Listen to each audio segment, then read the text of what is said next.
Movie की शुरुआत में हम दो मॉर्मोनिज्म लड़कियों को बात करता हुआ देखते हैं, मतलब कि मिशनरीज जो कि किसी साइज को लेकर के बातें कर रही थी कि who says size doesn't matter. Directly कहा जाए तो वो गंदे टॉपिक्स पर बातें कर रही थी, जहाँ पर हम ज्यादा रिवील नहीं करें। जिसमें जिसका नाम सिस्टर बांस था वो बेबाक थी। वो किसी भी टॉपिक पर बात करने से हिचकिचाती नहीं थी, या फिर हम उसे बोल्ड भी कह सकते हैं। वहीं दूसरी तरफ दूसरी लड़की जिसका नाम सिस्टर पैक्सटन होता है, वो बांस की ऑपोजिट शायद थी। इनका काम क्रिश्चियनिटी स्प्रेड करना था और आज भी वो किसी रीड नाम के बंदे के पास में अपने रिलीजन के रिगार्डिंग बात करने आई थी। दरअसल वो दोनों रीड को क्रिश्चियनिटी में कन्वर्ट करने के लिए कहने वाली थी। दोनों रीड को किड पर ही क्रिश्चियन रिलीजन के बारे में समझाने लगी। बाहर बारिश थी, मौसम बिगड़ रहा था। मौसम बिगड़ता देख रीड ने कहा, क्या हम अंदर चल कर के बात कर सकते हैं? बांस ने पूछा, क्या कोई फीमेल आपके घर में मौजूद है? रीड ने कहा, हाँ, उसकी सोलमेट, मतलब कि उसकी वाइफ घर पर है, जो कि ब्लूबेरी पाई बना रही है। दरअसल चर्च के रूल्स के अकॉर्डिंग कोई भी सिस्टर उस बंदे के घर में एंट्री नहीं कर सकती जब तक कि वहाँ पर कोई फीमेल मौजूद ना हो। जब उन्हें पता चलता है कि उसकी वाइफ घर पर है तो वो दोनों घर में एंट्री करती है। रीड दोनों का कोट लेकर के उन्हें रिलैक्स होने का कहता है। रीड दोनों के लिए ड्रिंक्स लेकर के आया। सिस्टर बांस ऑफ पैक्सटन अपना टॉपिक वही क्रिश्चियनिटी के बारे में बात करना स्टार्ट करती है, पर रीड कहता है कि वो एक ट्रू रिलीजन की तलाश में है। रीड ने कहा, मॉर्मोनिज्म में पहले पॉलीगैमी हुआ करता था, मतलब कि एक बंदा एक से ज्यादा लेडी से शादी कर सकता था। जिस पर बांस डिफेंड करते हुए कहती है, ड्यू टू बर्थ रेट कम होने की वजह से पॉपुलेशन को बूस्ट करने के लिए। पर रीड रिलीजन को जंक फूड से कंपेयर करते हुए कहता है कि हर धर्म खुद को वन ट्रू रिलीजन बताता है। रीड का टेम्परेचर हाई हो रहा था। रीड के हाई टेम्पर को नॉर्मल करने की सिस्टर बांस रीड को कहती है कि क्या वो उनकी वाइफ से मिल सकते हैं, मतलब कि वो उनकी वाइफ को बुलाने का कह रही थी। अब रीड जब अपनी वाइफ को बुलाने जाता है तो सिस्टर्स दोनों रीड के घर को देख करके बहुत ही ज्यादा वियर्ड फील कर रहे थे। दोनों अब डिसाइड करती हैं कि वो जल्दी ही अपना टॉपिक, मतलब कि अपनी बात खत्म कर चुपचाप वहाँ से निकल जाएंगी। तभी बांस की नजर कैंडल पर जाती है जो कि ब्लूबेरी पाई सेंटेड थी, मतलब कि उन्हें जो इतनी देर से स्मेल आ रही थी ब्लूबेरी पाइन की, उन्हें लग रहा था ब्लूबेरी पाई घर में पक रहा है। दरअसल वो सेंट सिर्फ और सिर्फ कैंडल की थी। बांस को समझ आ गया कुछ तो गड़बड़ है। तभी रीड वहाँ आ गया और वो उन दोनों को कहता है उनकी वाइफ उन्हें अंदर बुला रही है, पर बांस ने कहा उसे कॉल आ रहा है, वो कॉल खत्म करके आती है। रीड के जाते ही दोनों चुपचाप वहाँ से निकलती हैं, पर सडनली उन्हें याद आया उनके कोट रीड के पास है, जिसमें उनकी साइकिल्स की चाबियां हैं जो बाहर लॉक्ड खड़ी थी। पर फिर भी दोनों पैदल चलकर जाने को रेडी थे, पर जैसे ही वो डोर ओपन करने को होती है तो देखा डोर लॉक्ड है।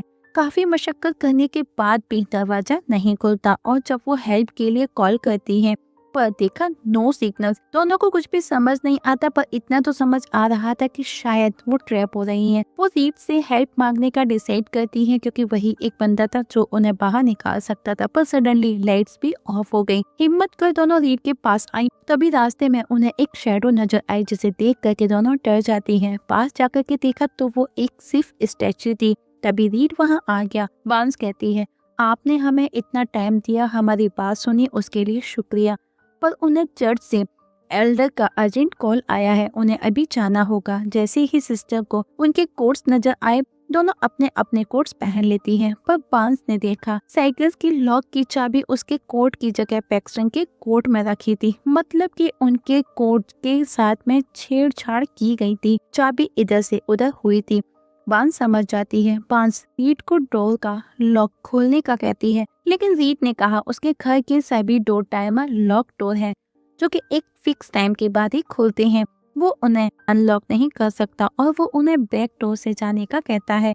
बांस बोले, कितना अजीब है कि आप अपने घर के डोर को अनलॉक नहीं कर सकते। रीड बोला, मैं तुम्हारी कंडीशन समझता हूँ कि दो जवान लड़की एक अधेड़ उम्र के घर में जब लॉक हो जाती हैं तो कैसा फील करती हैं, पर तुम बैक डोर से सेफली यहाँ से निकल सकती हो। दोनों सिस्टर्स को समझ आ रहा था कि रीड के इरादे नेक नहीं हैं। रीड कहता है, तुम दोनों को बहाना बनाने की जरूरत नहीं थी, तुम पर कोई प्रेशर नहीं, तुम अपनी मर्जी से अंदर आई थी, अपनी मर्जी से जा भी सकती हो। बांस पैक्सटन को कुछ भी समझ नहीं आता। रीड कन्फ्रंट करता है कि उसके घर की दीवारों में मैटर्स लगे हैं जो फोन सिग्नल्स को ब्लॉक करते हैं।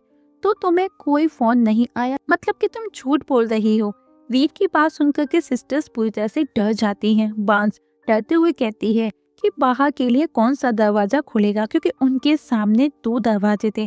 पैक्सटन कहती है, क्या तुम अपनी वाइफ को बुला सकते हो जो हमें मेन डोर तक छोड़ कर के आए और हम उनको हेलो बोल सकते हैं। पर रीड बोला, तुमको अभी भी ऐसा क्यों लग रहा है कि मेरी बीवी मेरे साथ इस घर में मौजूद है, जबकि तुम्हारे सामने इतने सारे प्रूफ थे, फिर भी तुमको ऐसा क्यों लगता है कि मेरी वाइफ यहाँ पर मौजूद है। बांस रीड को पूछती है क्या वो उसका फोन यूज कर सकती है, लेकिन वो भूल रही थी कि रीड के घर की दीवारों में तो मैटर्स लगे थे जिससे सिग्नल्स ब्लॉक हो जाते थे। तो भला रीड फोन कैसे रखता। सिस्टर बांस पूछती है क्या वो जा सकती है। रीड ने कहा हाँ, तुम्हारे किसी भी तरह का कोई प्रेशर नहीं है।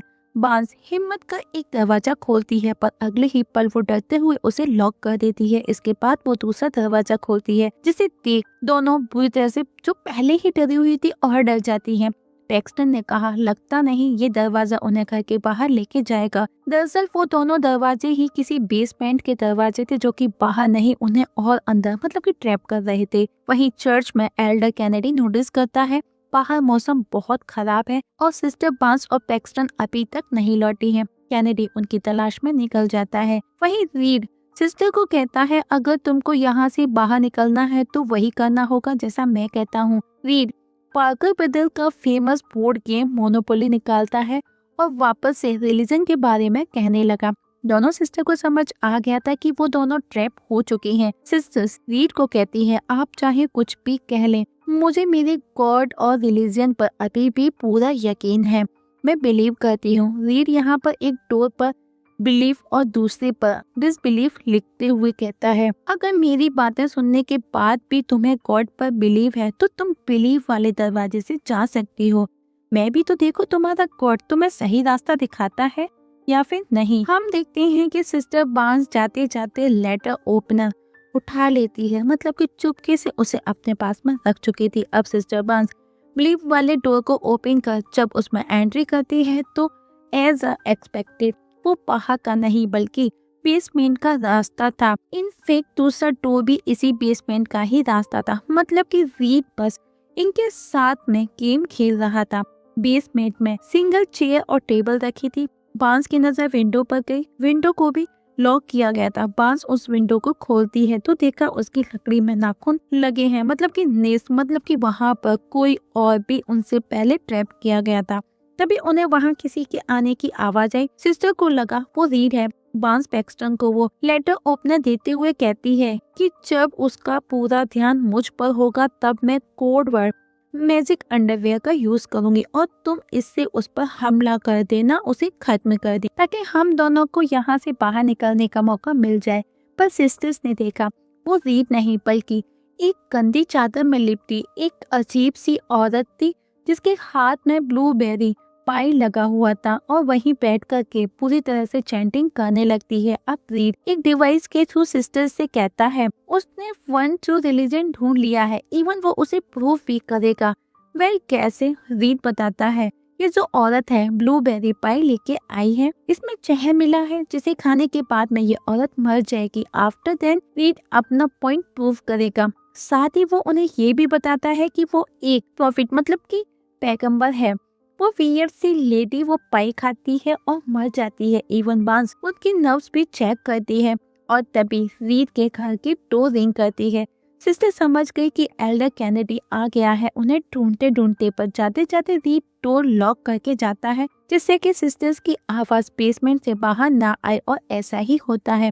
दोनों सिस्टर्स जोर जोर से चिल्लाती हैं, आवाजें लगाती हैं, पर उनकी आवाज एल्डर तक नहीं पहुंचती। वहीं रीड जब एल्डर के साथ में बिजी था, बांस डोर के नीचे से कारपेट को खींच करके मैच स्टिक ले लेती है। दरअसल वो आग जला करके एल्डर को हेल्प का सिग्नल देना चाहती थी, पर उससे पहले रीड वहां आ गया। वहीं पैक्सटन बांस को कहती है कि वो लेडी जिंदा है क्योंकि उसकी लास्ट पोजेस डिफरेंट थी और अभी अलग है, पर बांस उसकी बातों पर ध्यान देने की बजाय सिर्फ आग जलाने पर फोकस कर रही थी, क्योंकि उसे किसी भी तरह वहां से बाहर निकलना था। पैक्सटन ने देखा लेडी की बॉडी गायब थी।